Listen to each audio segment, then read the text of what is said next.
Haleluya.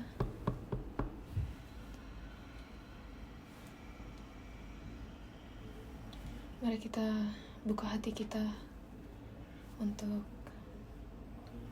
hati kita. Kita udah lama belum begini. Mari kita bilang sesama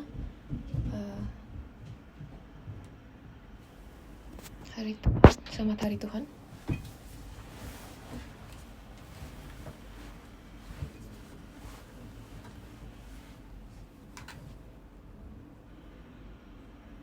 Ayo kita coba lagi dengan senyum ya. Selamat hari Tuhan.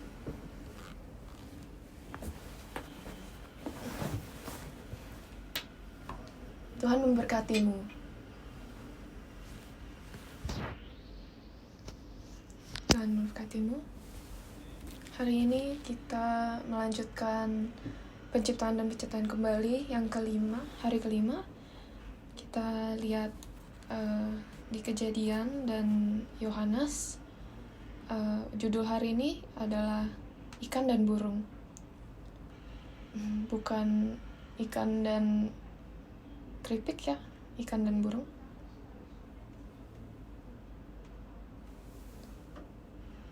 Aku mau mulai. Jadi ada dua cara di mana kita bisa mengerti karya penciptaan dan penciptaan kembali dari perspektif penebusan. Yaitu kita kan lagi baca dan melihat dalam perspektif penebusan ini. Jadi yaitu kita bukan melihat dari science atau dari yang lain, tapi dengan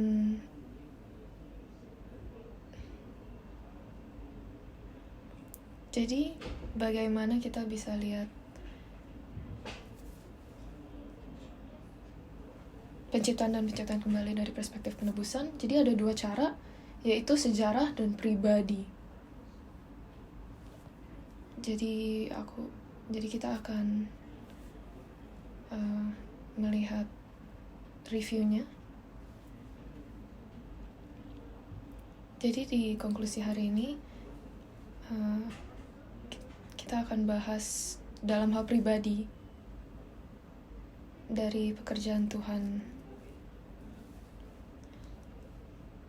Jadi dalam sejarah kita bisa lihat kembali dalam aspek sejarah. Jadi 6 hari penciptaan yang terakhirnya itu diakhiri dengan Sabat.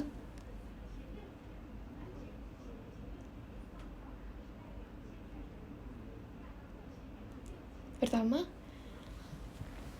mari kita lihat hari pertama. Jadi Tuhan menciptakan cahaya. Jadi itu mengarah pada zaman Adam ya, ketika terang firman Tuhan pertama kali diperkenalkan. Tetapi kegelapan datang karena kejatuhan, dan kemudian pencerahan dan ucapan firman. Jadi di Kejadian 1 kan ada malam dan siang. Jadi datanglah kegelapan karena kejatuhan.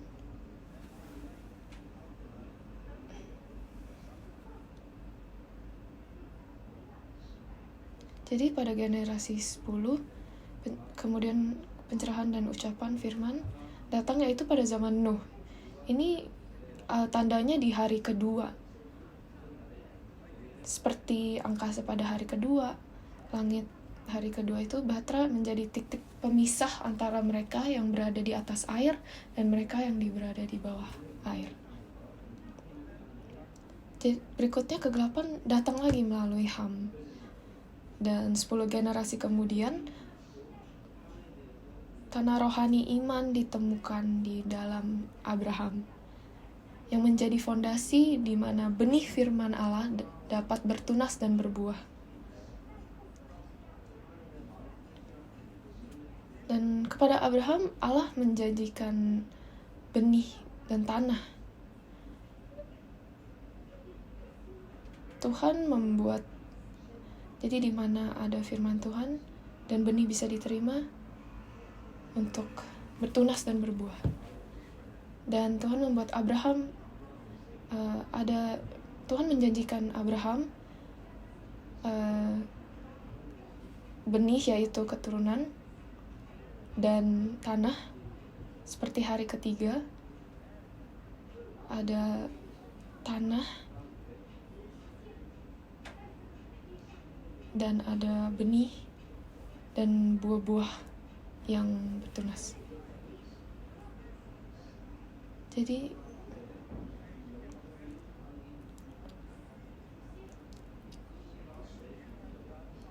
kepada Abraham, Tuhan menjanjikan benih seperti yang dijanjikan Adam, kalau Abraham akan mempunyai anak. Tuhan membuat Abraham menyeberangi air ke tanah perjanjian. Kemudian keturunan Abraham juga pindah, orang Israel itu juga menyeberangi air ya untuk ke tanah perjanjian. Dan Tuhan memindahkan air untuk membiarkan tanah kering muncul seperti hari ketiga penciptaan. Kemudian habis masuk ke tanah perjanjian, mereka lupa Tuhan. Dan di negeri itu Allah mengirim tubuh bercahaya untuk memerintah di hari keempat ini.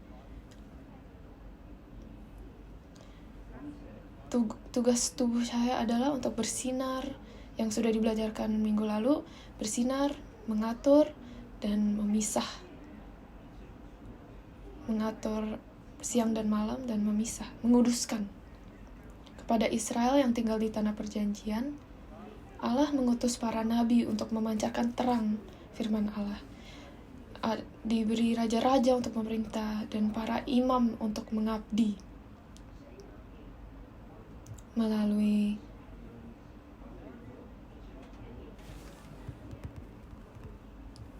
persembahan ya. Tapi apakah mereka mengatur siang atau malam? Mereka bukan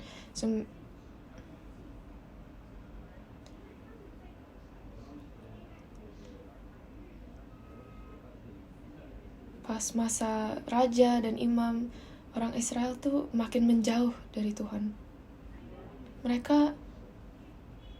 Mereka tuh para pengatur hari malam.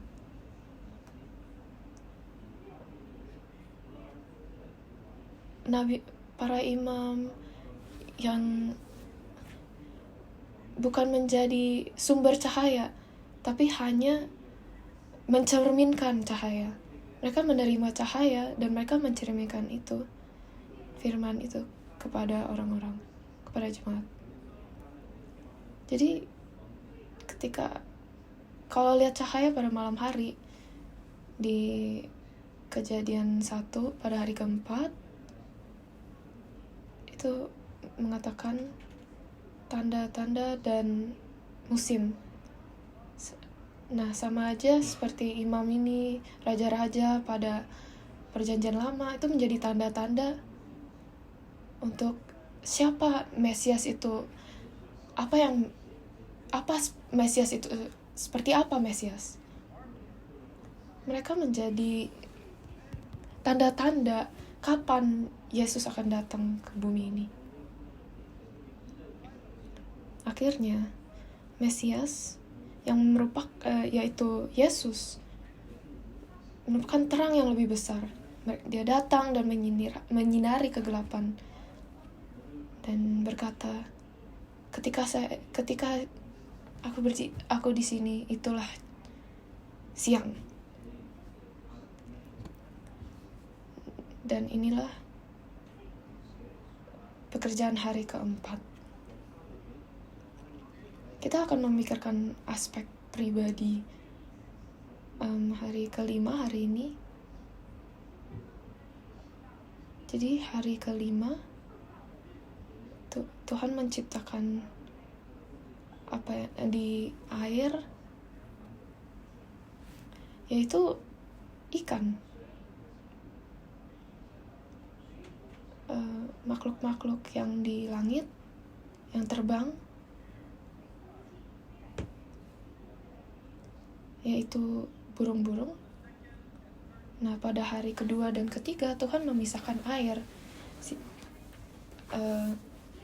Airnya dalam bentuk vertikal dan horizontal.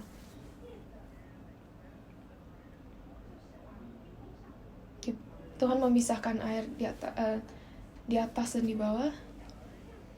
Terus dipisahkan satu sisi dan biar tanah muncul.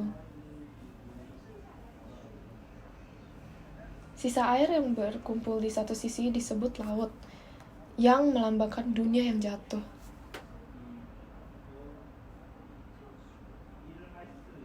Jadi ketika kita melakukan pekerjaan, kita pelan-pelan kan pekerjaannya, nanti disisain yang lain. Nanti sisanya juga dipisah lagi, lalu melakukan pekerjaannya. Jadi itu sama saja dengan ada bagian dunia tuh yang masih harus dipekerjakan gitu. Apa maksudnya? Kerja itu percaya dia.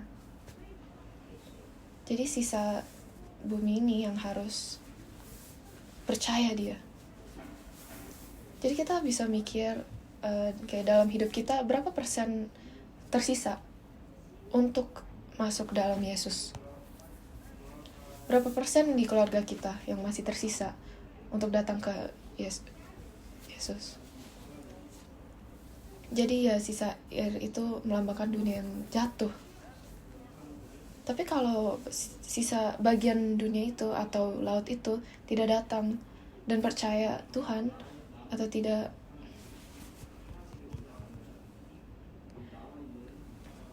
yang sisanya akan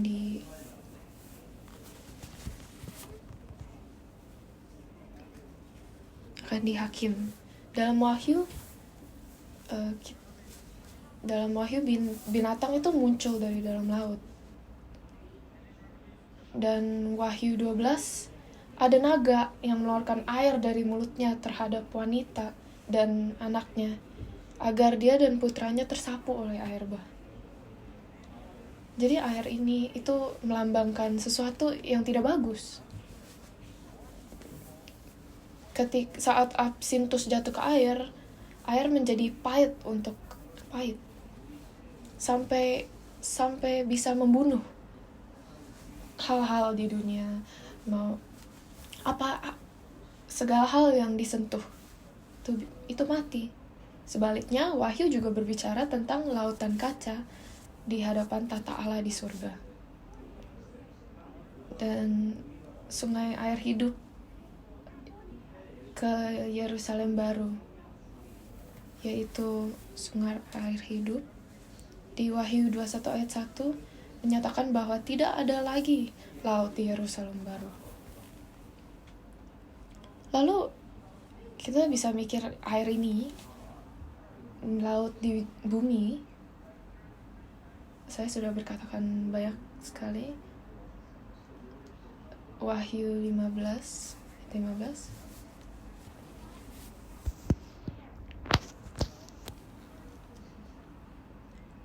Jadi pengaruh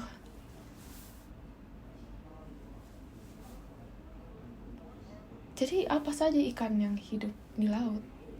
Mari kita pikirkan ikan. Apa itu ikan yang hidup di laut? Dia melambangkan dunia yang jatuh. Laut kan melambangkan dunia yang jatuh. Jadi apa itu ikan? Matius 4 ayat 19, Yesus berkata kepada mereka, "Mari ikutlah aku, dan kamu akan kujadikan penjala manusia."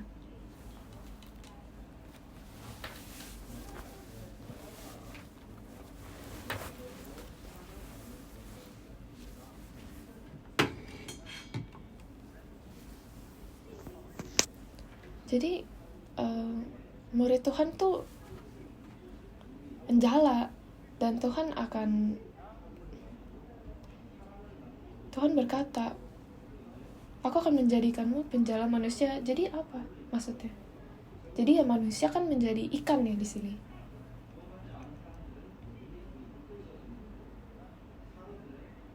Bukan memisahkan wanita, laki dan wanita. Matius 13:47-50. Demikian pula hal kerajaan surga itu seumpama pukat yang dileburkan di laut, lalu mengumpulkan berbagai jenis ikan. Jadi Tuhan lagi menjelaskan surga, gimana kita bisa masuk, dan siapa yang bisa masuk ke surga. Setelah penuh pukat itu pun diserat orang ke pantai, lalu duduklah mereka dan mengumpulkan ikan yang baik ke dalam pasu, dan ikan tidak baik mereka buang. Demikianlah juga pada akhir zaman malaikat-malaikat akan datang. Jadi malaikat-malaikat akan datang memisahkan orang jahat dan orang benar, lalu mencampakkan orang jahat ke dalam dapur api. Di sanalah akan terdapat ratapan dan keretakan gigi. Jadi Yesus tuh lagi ngomongin tentang akhir zaman. Di akhir zaman kita tuh harusnya kan masuk ke bisnis penjala ya. Ini bukan maksudnya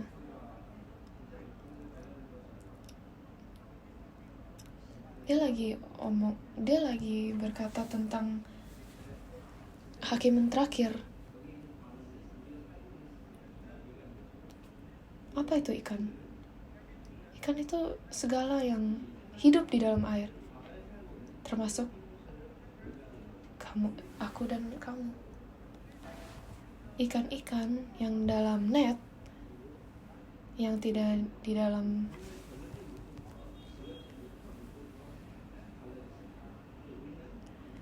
apakah kita dalam net atau di luar net. Jadi itu net itu gereja. Aku percaya kalau kita dalam net,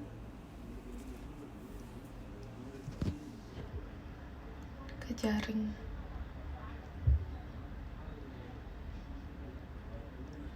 kita akan sadar kalau itu pemberkatan bahwa kita bisa masuk ke dalam jaring. Sebelum kita menyadarkan itu, kita bakal mikir, aduh, susah banget. Kayaknya banyak larangan untuk ditangkap Tuhan. Tapi saya berdoa kalau kita bisa sadar dan bisa dapat masuk ke dalam jaring ini, yaitu berkat. Dan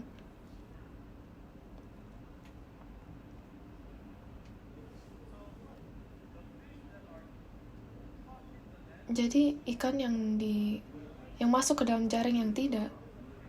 Jadi ini ada pemisahan. Jadi ikan yang di dalam jaring itu di bawah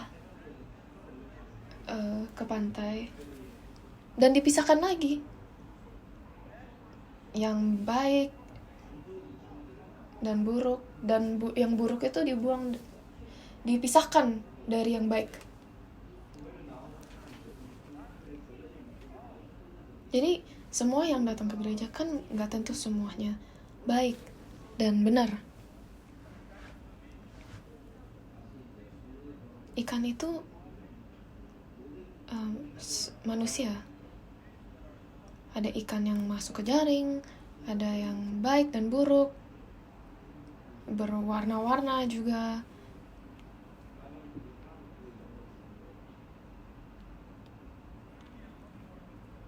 Melalui karya penebusan Yesus di kayu salib, era gereja telah dimulai.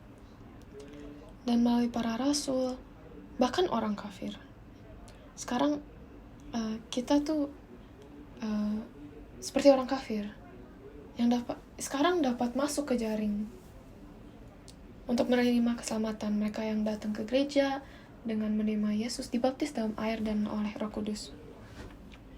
Yesus sendiri menunjukkan kepada kita proses ini sebagai contoh, dan jadi ketika Yesus mulai pekerjaannya, dia pertama datang ke Yohanes Pembaptis dan dia dia dibaptis ya, dia masuk ke dalam air dan keluar dari air.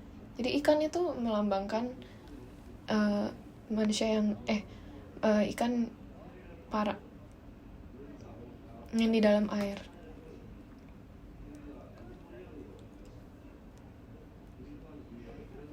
Jadi kita sekarang lagi di dalam air. Kita lahir di dalam air, mau itu fisik atau dalam roh. Tapi ketika kita keluar, kita harus menerima Roh Kudus.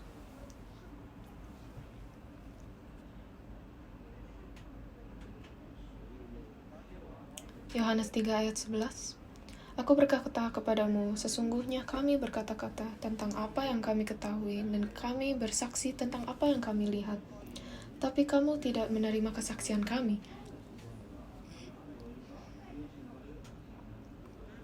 Jadi, Yohanes 1 ayat 33. Jadi ada baptis air dan Roh Kudus. Jadi seperti Tuhan menciptakan ikan di laut dan burung di udara pada hari kelima, kita harus dilahirkan melalui air dan dilahirkan kembali melalui Roh Kudus. Tubuh kita dilahirkan melalui air, tapi kita perlu dilahirkan kembali melalui air dan roh. Yohanes 3, 5 ayat 6.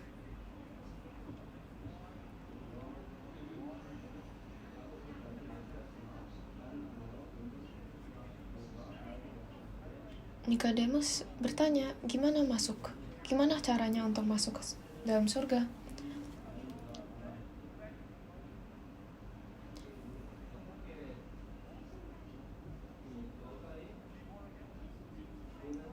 Untuk lahir kembali, Tuhan tuh lagi menjelaskan tentang air secara spiritual. Yohanes 3 ayat 5-6.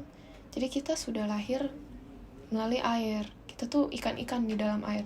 Tapi apakah kita sudah dilahirkan kembali dalam roh? Kalau secara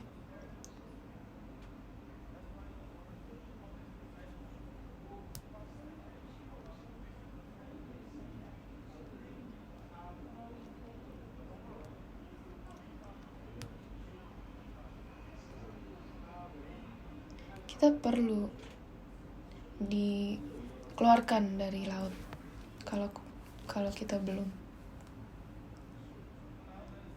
Jadi mari kita bahas tentang burung-burung.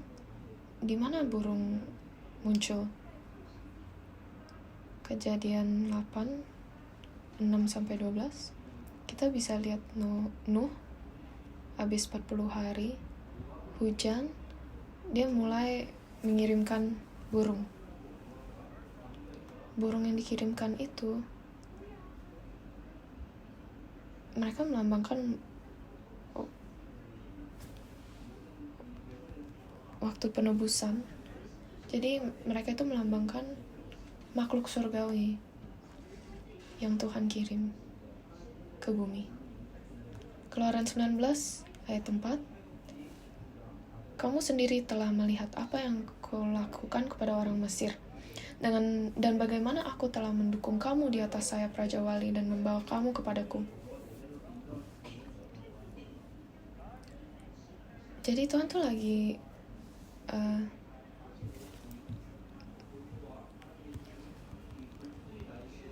Tuhan lagi membandingkan sayap Raja Wali dengan pelukan dia.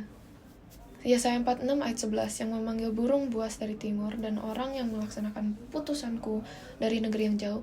Aku telah mengatakannya, maka aku hendak melangsungkannya. Aku telah merencanakannya, maka aku hendak melaksanakannya. Jadi dia berkata, mengambil burung buas dari timur. Jadi ini tuh melaksanakan putusanku dari negeri yang jauh. Di Perjanjian Lama, dia tuh ini lagi berkata tentang Cyrus yang membebaskan Israel dari penawanan, tapi dia ini sebenarnya berkatakan tentang Mesaya yang datang sebagai manusia dan memenuhi tugas ini. Jadi burung-burung buas dari timur itu datang untuk memenuhi tujuan Tuhan. Siapa yang dikirim Tuhan untuk memenuhi atau mengerjakan atau memberikan firman, itu burung, melambangkan burung atau merpati, yaitu melambangkan Roh Kudus.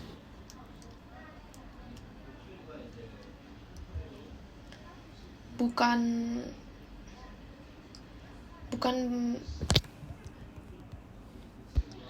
elang yang beneran terbang ya, tapi itu lebih spiritual itu. Yohanes 1 kita lihat Roh Kudus turun dalam merpati. Roh turun dari langit seperti merpati dan ia tinggal di atasnya. Jadi itu langit melambangkan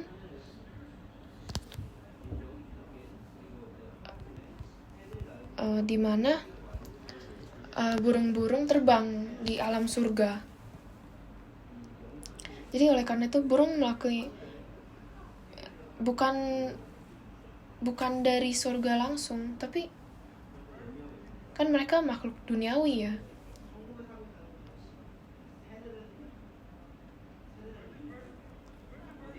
Di mana burung tinggal?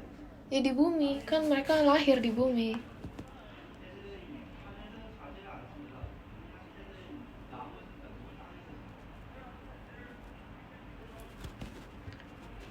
Kita bisa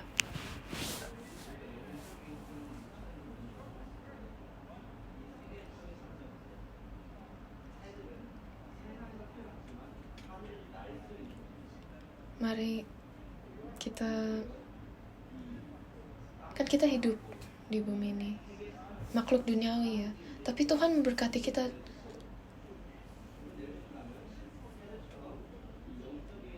untuk dapat bisa terbang di tingkat spiritual.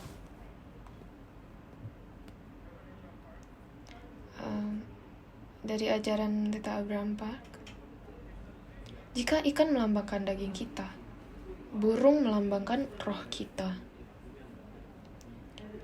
Mati dalam daging kita dan hidup dalam roh melalui kasih Tuhan adalah jalan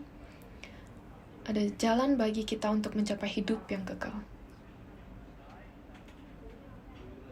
Mati dalam daging kita dan hidup dalam roh melalui kasih Tuhan adalah jalan bagi kita untuk mencapai hidup yang kekal. Ikan hanya dapat bertahan hidup di air, tetapi burung hidup di bumi dan dapat terbang bebas di udara. Jadi ketika kita seperti ikan, kita tuh terikat di dunia dan perlu hidup di bawah pengaturan hukum keadilan Allah. Tetapi ya seperti ikan harus tinggal di dalam air. Dia tidak bisa keluar dari air. Jadi yang tidak bisa keluar dari air, yang masih yang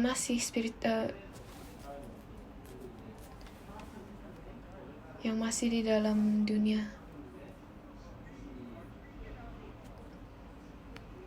Tapi kita sudah dikeluarkan dari air ini. Jadi ikan-ikan ini diambil dari air. Kita harus mati dulu, tapi kita harus tinggalkan diri yang lama. Jadi pas kita dikeluarkan dari air, kita dilahirkan lagi, kita masih hidup bahkan di luar air itu. Jadi dengan rahmat dan cinta Tuhan, kita masih hidup.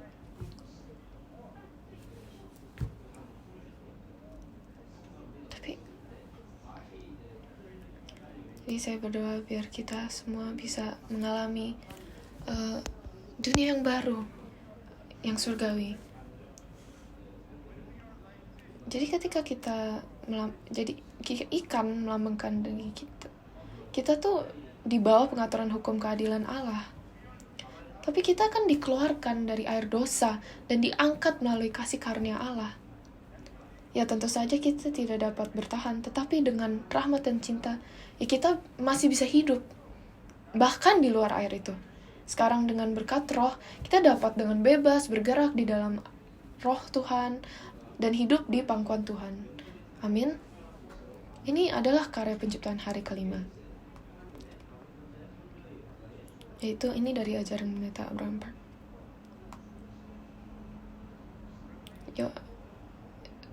Wahyu 12 ayat 12. Karena itu bersukacitalah, hai surga dan hai kamu sekalian yang diam di dalamnya. Celakalah kamu, hai bumi dan laut, karena iblis telah turun kepadamu dalam geramnya yang dahsyat, karena ia tahu bahwa waktunya sudah singkat. Kita tuh lahir melalui air secara fisik. Dan melalui air, dari laut bumi ini. Tapi Yesus berkata bahwa kita harus lahir kembali melalui air dan roh. Ini disebut regenerasi atau dilahirkan kembali. Jadi melalui kelahiran kembali ini kita akan dilahirkan ke dunia spiritual surga dan bisa mulai menjalani hidup kita bahkan di bumi, di mana daging kita mengikuti roh, bukan sebaliknya.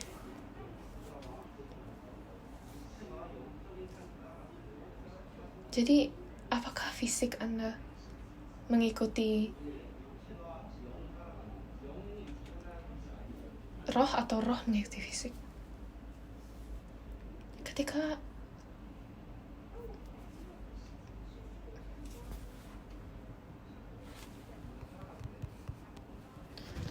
Ketika kita berubah, itu banyak hal yang berubah juga kan.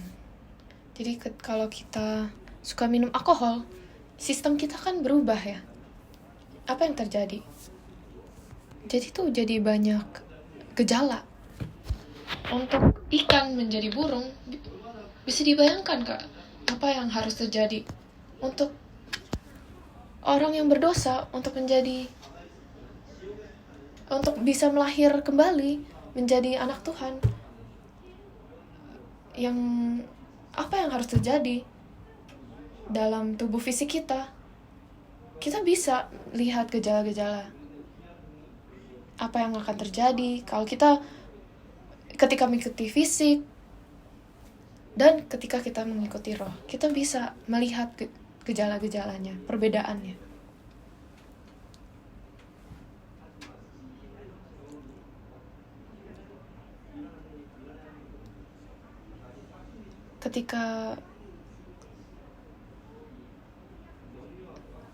Ketika remaja menjadi dewasa, kan suara pun berubah. Seperti itulah. Jadi itu perubahan itu harus terjadi.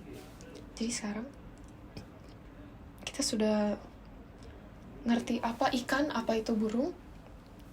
Mari kita pikirkan tentang mari kita lihat Yohanes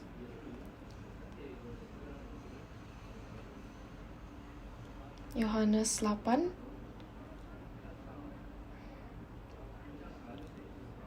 ayat 15. Kamu coba kita pelan-pelan lihat gimana dijelaskan siapa yang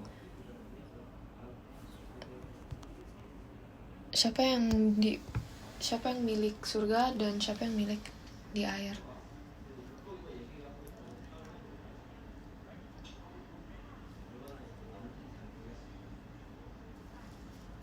Yesus itu kan elang spiritual yang berkata kepada ikan-ikan, kamu menghakimi menurut ukuran manusia, aku tidak menghakimi seorang pun.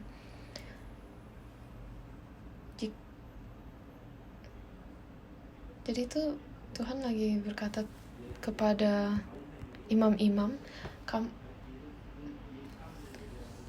mereka itu masih dalam tubuh fisik mereka. Jadi jikalau aku menghakimi, maka menghakimi itu benar, sebab aku tidak seorang diri, tapi aku bersama dengan Dia yang mengutus aku. Dan ini baru kita pikirkan ya, ikan dan burung di sini. Di mana saya pergi, kamu tidak bisa datang. Jika kamu mencariku, jadi Tuhan lagi berkata,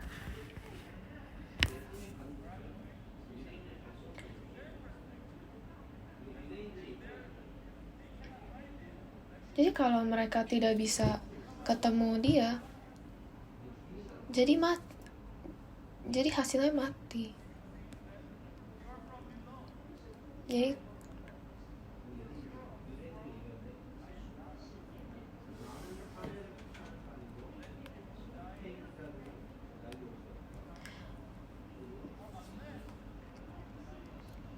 kamu berasal dari bawah, aku dari atas. Kamu dari dunia ini, aku bukan dari dunia ini.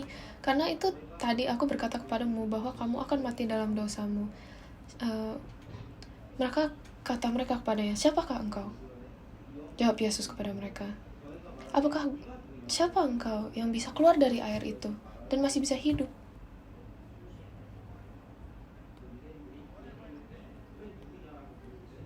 Apakah gunanya lagi aku berbicara dengan kamu? Banyak yang harus kutakatkan dan kuhakimi tentang kamu. Akan tetapi Dia yang mengutus aku adalah benar, dan apa yang kudengar daripadanya, itu yang kutakatkan kepada dunia. Mereka tidak mengerti bahwa Ia berbicara kepada mereka tentang Bapa. Makanya kata Yesus tuh lagi berbicara, berubah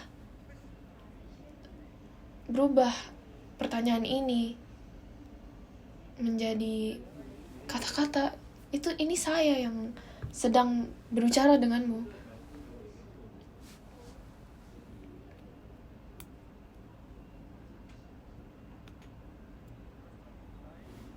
Ayat 29, maka kata Yesus, apabila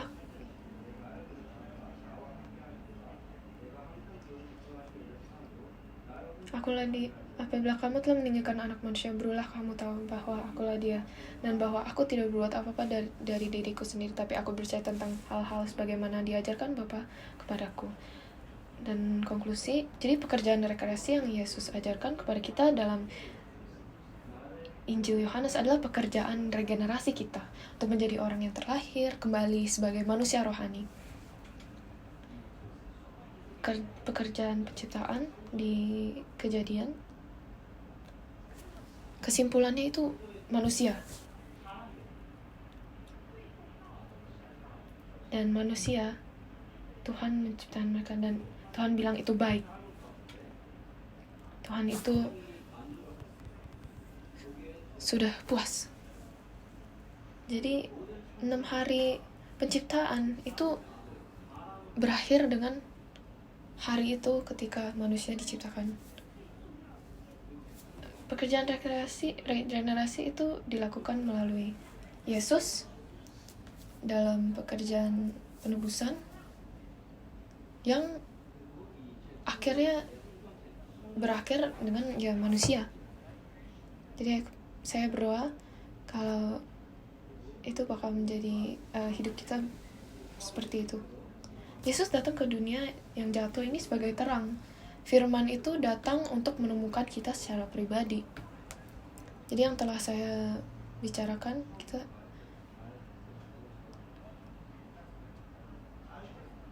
jadi dalam hal pribadi, di mana kita bisa mengerti pekerjaan Tuhan penciptaan dan penciptaan kembali. Sekarang fokus kepada dirimu. Lihat 6 hari itu, 6 hari penciptaan dan penciptaan kembali yang terjadi di dalam iman kita. Ketika firman datang kepada kita, kegelapan terungkap. Karena kan terang masuk di dalam hidup kita. Dan ketika terang menyinari kegelapan, kita bisa lihat hal-hal yang buruk, yang kotor, yang segala hal yang kita ingin menyembunyikan di dalam kegelapan. Dan sekarang ada pemisahan yang terjadi di dalam diriku. Itu hari pertama. Hal-hal baik dan buruk, kebaikan kejahatan yang bercampur dalam diri kita menjadi berbeda dan terbagi dalam hati dan kehidupan kita.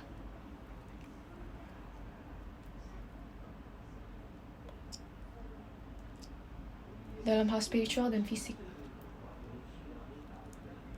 Itu terjadi di dalam kita dan di dalam hidup kita.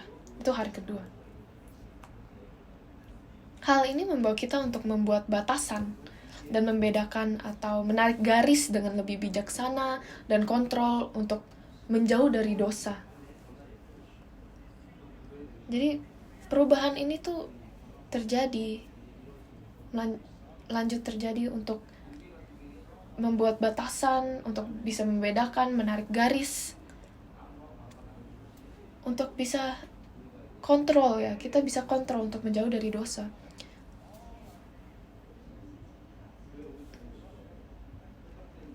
Jadi contoh seperti ketika kita menerima firman, ada hal-hal yang berubah dan kita bisa membedakan hari demi hari. Dan kita bisa membedakan bahwa hari Minggu itu hari Tuhan. Kita menyingkirkan hal-hal yang suci itu. Dan kita tidak pergi lagi ke tempat-tempat yang dosa. Dengan kata lain, kita membuat lebih banyak ruangan bagi firman Tuhan untuk mengakar dan tumbuh dalam hidup kita. Itu seperti tanah yang muncul dan ada pohon yang berbuah. Itu hari ketiga. Nah, firman Tuhan menjadi lebih jelas dan iman tumbuh menjadi lebih teguh. Hubungan kita dengan Tuhan menjadi lebih intim dan pribadi. Membawa kita untuk memiliki persekutuan rohani dengan Tuhan.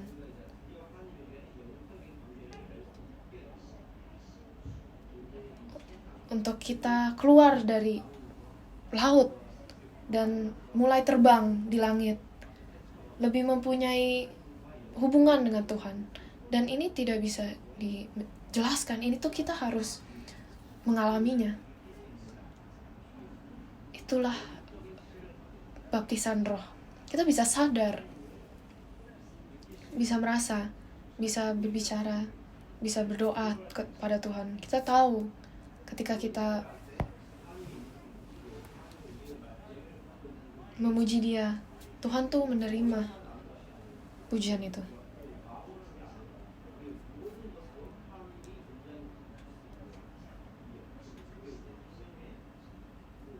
Itu hari keempat. Kita menerima Roh Kudus melalui firman. Itu hari kelima. Apa yang terjadi hari keenam? Dalam hal pribadi, penciptaan kembali, iman tumbuh dan matang menjadi manusia sejati yang dapat menjaga dan merawat tempat di mana kita dan Tuhan dapat tinggal bersama. Itu memperluas batas-batasnya dan berbagi kehidupan dan berkat dengan sesama. Jadi kita bukan hanya secara fisik dilahirkan kembali secara fisik, tapi bisa memperluas batas-batas dan kita menjadi manusia rohani yang bisa disebut anak Allah. Jadi kita akan baca Roma sebelum berakhir, Roma 8 ayat 19 sampai 30. Jadi apakah kami siap untuk menjadi anak Allah? Apakah kita sudah menjadi anak Allah? Bukan hanya karena orang manggil gitu, kalau kita udah jadi Kristen, oh ya kamu anak Allah. Tapi di mata Tuhan dan dalam hal pribadi, kita harus tahu, ketika saya dipilih untuk menjadi pastor, aku dipanggil pendeta ya. Aku dipanggil pendeta. Tapi apakah saya merasa menjadi pendeta? Apakah saya ada kualifikasi untuk menjadi pastor? Tidak. Tapi sampai akhir, pada waktu Tuhan, hanya waktu Tuhan melihat saya sebagai pendeta, jadi baru saya bisa jadi pendeta. Roma 8 ayat 19 sampai 30. Sampai 23, 19 sampai 23. Sebab dengan sangat rindu seluruh makhluk menantikan saat anak-anak Allah dinyatakan. Karena jadi kreasi itu sudah jatuh karena dosa manusia, dan yang lain, makhluk-makhluk yang lain jadi menderita. Jadi kita kan menunggu, kan mereka menunggu untuk restorasi, karena seluruh makhluk telah ditaklukkan kepada kesia-siaan, bukan oleh kehendaknya sendiri, tetapi oleh kehendak Dia yang telah menaklukkannya, tetapi dalam pengharapan karena makhluk itu sendiri juga akan merdekakan dari perbudakan kebinasaan dan masuk ke dalam kemerdekaan kemuliaan anak-anak Allah. Sebab kita tahu bahwa sampai sekarang segala makhluk sama-sama mengeluh dan sama-sama merasa sakit bersalin. Dan bukan hanya mereka saja, tetapi kita yang telah menerima pengangkatan sebagai anak, yaitu pembebasan tubuh kita. Sebab kita disamakan dalam pengharapan. Tetapi pengharapan yang dilihat bukan pengharapan lagi. Sebab bagaimana orang masih mengharapkan apa yang dilihatnya. Tapi jika kita mengharapkan apa yang tidak kita lihat, kita menantikannya dengan tekun. Jadi itu tubuh ini yang sudah rusak, itu bakal berubah menjadi tidak rusak, dilahirkan kembali.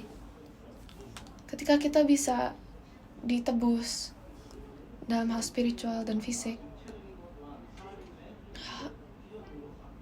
semua di bumi itu lagi menunggu kedatangan Tuhan. Kita tidak bisa mengenal atau mendengar, tapi ciptaan Tuhan ini akan bersorak ketika Dia akhirnya datang. Mereka menderita ketika orang berdosa datang. Yohanes Pembaptis berkata, jadi sebelum dia berkata ini di ayat yang bersama, dia menjelaskan siapa anak-anak Allah. Roma 8 ayat 6 sampai 8.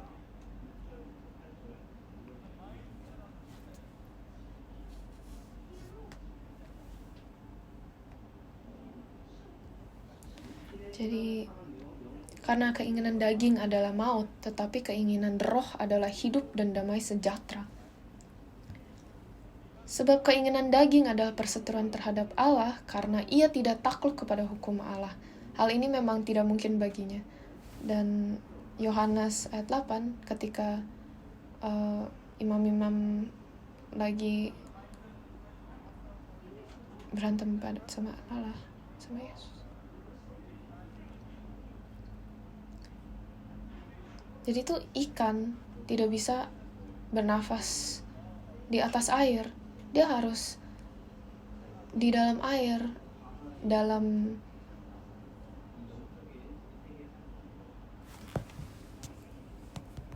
peraturan Allah.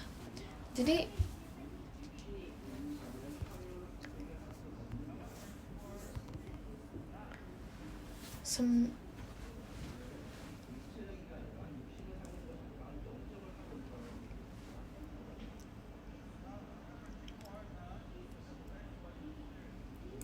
tetapi kamu tidak hidup dalam daging, melainkan dalam roh, jika memang roh Allah diam di dalam kamu. Tetapi jika orang tidak memiliki Roh Kudus, ia bukan milik Kristus. Tetapi jika orang tidak memiliki Roh Kudus itu,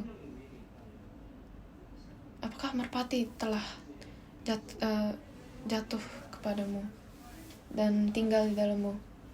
Jadi, tapi jika orang tidak memiliki Roh Kudus, ia bukan milik Kristus. Tapi jika Kristus ada di dalam kamu, maka tubuh memang mati karena dosa, tetapi roh adalah kehidupan oleh karena kebenaran.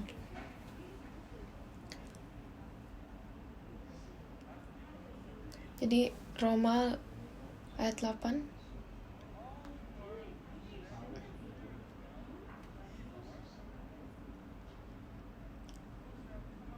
Sebab Roma 8 ayat 14-15. Semua orang yang dipimpin roh Allah adalah anak Allah. Jadi, sebab kamu tidak menerima roh perbudakan yang membuat kamu menjadi takut lagi, tetapi kamu telah menerima roh yang menjadikan kamu anak Allah. Oleh roh itu kita berseru, ya Aba, ya Bapa.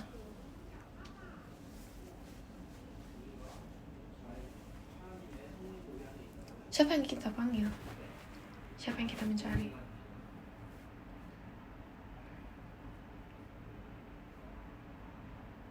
Cuman hanyalah anak Allah yang bisa berkata, berseru, ya Aba, ya Bapa. Tidak semua yang dapat berseru. Apakah kita di dalam hidup kita, apa kita benar-benar bisa berseru, ya Aba, ya Bapa? Allah, Bapa kita. Jadi hari penciptaan, hari kelima,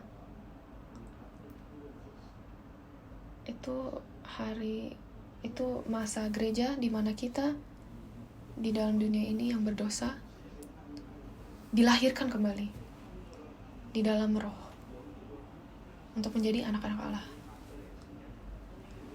Saya berdoa jemaat-jemaat di Zion bisa menjadi anak Allah. Mari kita berdoa. Bapa di dalam sorga, kita berterima kasih untuk udah mengirimkan anakmu untuk mati bagi kita, untuk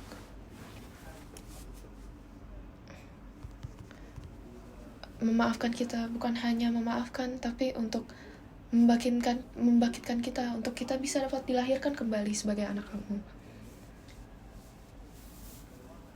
Bapa, bantu kita untuk mengikuti firman-Mu, dan biar visi kita mengikuti roh, bukan sebaliknya. Biar kita dapat bangun dalam roh dan mengikuti firman-Mu dan mengikuti Roh Kudus. Bantu kita supaya bisa menjadi anak-Mu yang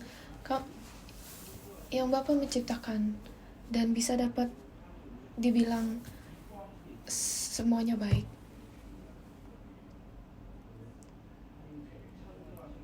Bapa, biarkan kita dapat berdiri denganmu di akhir dan selalu mengikutimu.